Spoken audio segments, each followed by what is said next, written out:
Well, there's the new sending unit and the tank. Now, I come to find out the plug is the exact same as the plug that's on the Jeep, except we use an extra wire. The old plug only used the 2 wires. When you look at the gauge here, which you heard because of the lighting, there you go. When you look at the gauge there, you'll see end.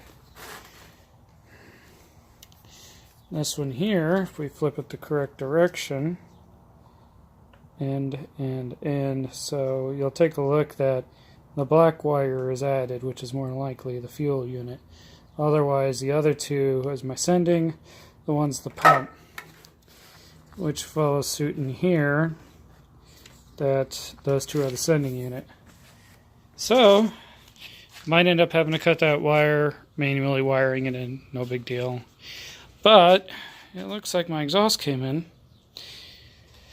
So this is one from eBay. This is from, I think it's Crown Automotive, I think is the company that sells these.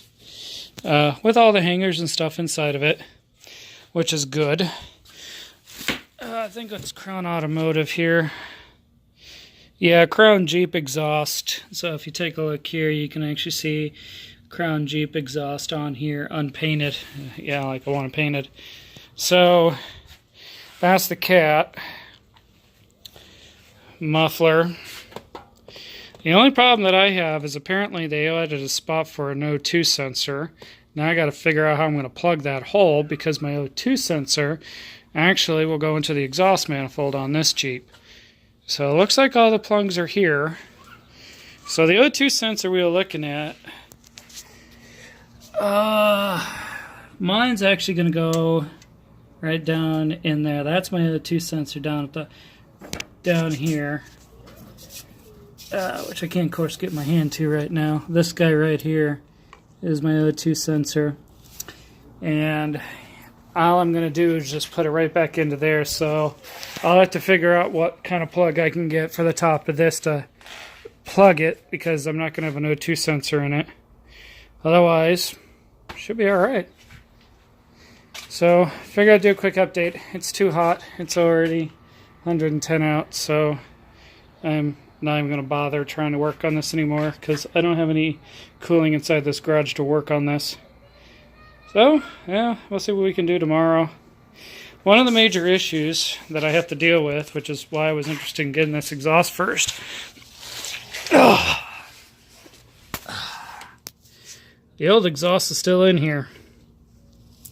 It's not connected, but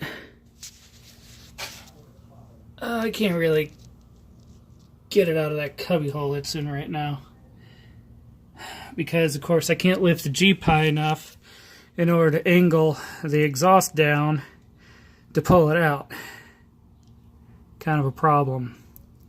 So in the end, I'm ultimately will likely pull the take a die grinder to that exhaust and just or a skill saw or something, just cut that exhaust out, not even waste my time trying to save it, and then just put the new one in. I kind of am not as fond with that guy as I am with than I would be with that one, so I'm hoping that's not going to fuck with the emissions on this thing. I'm not trying to do California emissions, but it does have to pass Arizona smog. And let's just say I'm ripping. Oh, boy, that's going to get motion sickness to anybody watching. That's going to give them. That's going to be possibly an issue with Arizona.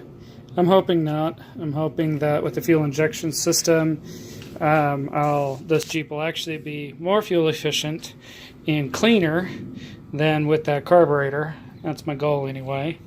And using that cat along with this, that pretty much does 21st century emissions. We'll see if it works. Stay tuned.